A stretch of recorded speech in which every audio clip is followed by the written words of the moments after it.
കഴിഞ്ഞ വീഡിയോയിൽ നമ്മൾ പരാഗ്പരിക്ക് ഫണ്ട് എന്ത് ചെയ്യണമെന്ന് നമ്മൾ പഠിച്ചു. അത് വീഡിയോ കണ്ടിട്ടില്ല എന്നുണ്ടെങ്കിൽ ഈ ലിങ്ക് ഞാൻ ഐ ബട്ടണിൽ കൊടുക്കാം, ഡിസ്ക്രിപ്ഷനിലും ലിങ്ക് ഉണ്ട്.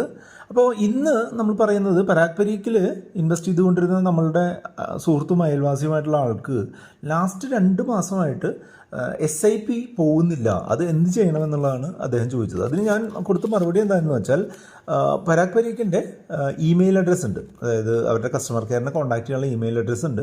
ആ ഇമെയിൽ അഡ്രസ്സിലേക്ക് അദ്ദേഹത്തിൻ്റെ രജിസ്റ്റേർഡ് ഇമെയിൽ ID യിൽ നിന്ന് ഒരു മെയിൽ അയക്കാനായിട്ട് പറഞ്ഞു. ആ ഇമെയിൽ ID നിങ്ങൾക്ക് ഞാൻ ഈ വീഡിയോ ഡിസ്ക്രിപ്ഷനിൽ കൊടുക്കാം. മെയിൽ അയച്ചതിന് തൊട്ട് പുറകെ തന്നെ അതിൻ്റെ റെസ്പോൺസും വന്നു. ആ റെസ്പോൺസ് ഇങ്ങനെയായിരുന്നു: ഇദ്ദേഹം SIP നടത്തിയിട്ടുള്ളത്, SIP രജിസ്റ്റർ ചെയ്തിട്ടുള്ളത് ഒരു ബില്ലർ രീതിയിലായിരുന്നു. അതായത് ബാങ്കിൻ്റെ സൈറ്റിൽ പോയിട്ട് ഒരു ബില്ലർ രജിസ്റ്റർ ചെയ്ത് ആ ബില്ലർ ഈ മ്യൂച്വൽ ഫണ്ടിൻ്റെ SIPയുമായിട്ട് ലിങ്ക് ചെയ്യായിരുന്നു.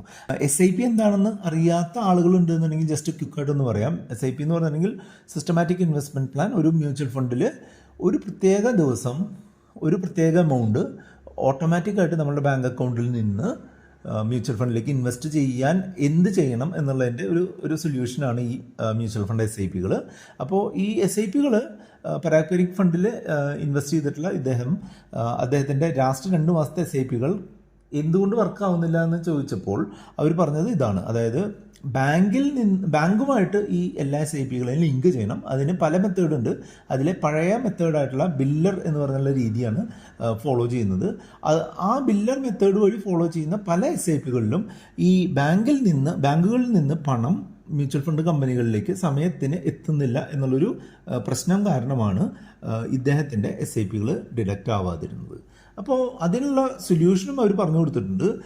ഒന്നുകിൽ ബാങ്കുമായിട്ട് കോൺടാക്റ്റ് ചെയ്തിട്ട് എന്തുകൊണ്ടാണ് ആ പണം ഈ പരാഗ്പരിക്കിൻ്റെ അക്കൗണ്ടിലേക്ക് അയക്കാൻ സാധിക്കാത്തത് എന്നുള്ളതിന് ഒരു കാരണം കണ്ടെത്തി അതൊന്ന് സോൾവ് ചെയ്യുക.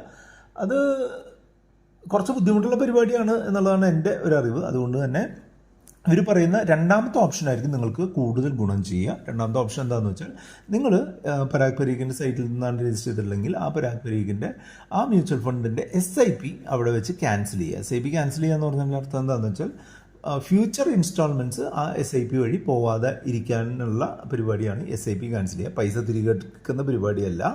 പൈസ തിരികെ എടുക്കുന്ന പരിപാടിയെന്ന് പറയുന്ന പേര് വിഡ്രോവൽ അല്ലെങ്കിൽ റിഡംഷൻ എന്നാണ്. അപ്പോൾ SIP ക്യാൻസൽ ചെയ്ത് കഴിഞ്ഞിട്ടുണ്ടെങ്കിൽ പഴയ എമൗണ്ട് അതുപോലെ തന്നെ അവിടെ കിടക്കും.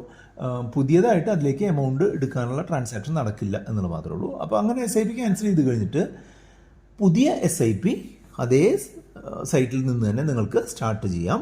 പുതിയ SIP സ്റ്റാർട്ട് ചെയ്യുന്നതിൻ്റെ ഒപ്പം തന്നെ ഈ മാൻഡേറ്റ് മോഡ് വഴി ഇത് നിങ്ങളുടെ ബാങ്ക് അക്കൗണ്ടുമായിട്ട് തന്നെ ലിങ്ക് ചെയ്യുക. ഈ മാൻഡേറ്റ് മോഡ് എന്ന് പറഞ്ഞിട്ടുണ്ടെങ്കിൽ, നമ്മൾ ഈ മ്യൂച്വൽ ഫണ്ട് കമ്പനിയെ ഇത്ര കാലം, ഇന്ന ദിവസം മുതൽ ഇന്ന ദിവസം വരെ ഇത്ര രൂപ നമ്മളുടെ കൺസെൻറ്റോടുകൂടി ബാങ്ക് അക്കൗണ്ടിൽ നിന്ന് ഇങ്ങോട്ട് ട്രാൻസ്ഫർ ചെയ്യുന്നു എന്ന് കൊടുക്കുന്ന ഒരു താരതമ്യേന പുതിയ രീതിയാണ് ഈ മാൻഡേറ്റ് എന്ന് പറയുക. ഈ മാൻഡേറ്റ് നിങ്ങൾ സെലക്ട് ചെയ്യാനുള്ള ഓപ്ഷൻ കൊടുത്തു കഴിഞ്ഞിട്ടുണ്ടെന്നുണ്ടെങ്കിൽ നിങ്ങളുടെ ഡീറ്റെയിൽസ് എല്ലാം അവർ കാണിക്കും. അത് കൺഫേം ചെയ്ത് കഴിഞ്ഞിട്ടുണ്ടെന്നുണ്ടെങ്കിൽ നിങ്ങളുടെ ബാങ്ക് അക്കൗണ്ടിൻ്റെ ഇൻ്റർനെറ്റ് ബാങ്കിങ് ഡീറ്റെയിൽസ് കൊടുത്ത് അത് വാലിഡേറ്റ് ചെയ്യേണ്ടതായിട്ട് വരും. ചിലപ്പോൾ നിങ്ങളുടെ ഡെബിറ്റ് കാർഡിൻ്റെ ഡീറ്റെയിൽസും കൊടുത്ത് വാലിഡേറ്റ് ചെയ്യേണ്ടതായിട്ട് വരും. അങ്ങനെ ചെയ്ത് കഴിഞ്ഞിട്ടുണ്ടെന്നുണ്ടെങ്കിൽ ഈ SIP കട്ടാവാതിരിക്കുന്ന പ്രശ്നം സോൾവ് ആവും എന്നുള്ളതാണ് ഇവർ പറയുന്നത്. അതുകൊണ്ട് തന്നെ നിങ്ങൾ ഈ പ്രശ്നം ഫേസ് ചെയ്യുന്നുണ്ടെന്നുണ്ടെങ്കിൽ നിങ്ങൾക്ക് തീർച്ചയായിട്ടും ഇതൊന്ന് ട്രൈ ചെയ്ത് നോക്കാം. നമ്മൾ പരാഗ്പരിക്കിനെ പറ്റിയും മറ്റൊരു ഫണ്ടിനെ പറ്റിയും നമ്മൾ റിവ്യൂ ചെയ്തിട്ടുള്ള 2 വീഡിയോകളാണ് ഇവിടെ കാണുന്നത്. അത് കണ്ടുകൊണ്ട് നിങ്ങൾക്ക് മുന്നോട്ട് പോകാം. വീഡിയോ ലൈക്ക് ചെയ്യാനും കമൻറ്റ് ചെയ്യാനും കൂട്ടുകാരും ഷെയർ ചെയ്യാനും മറക്കരുത്.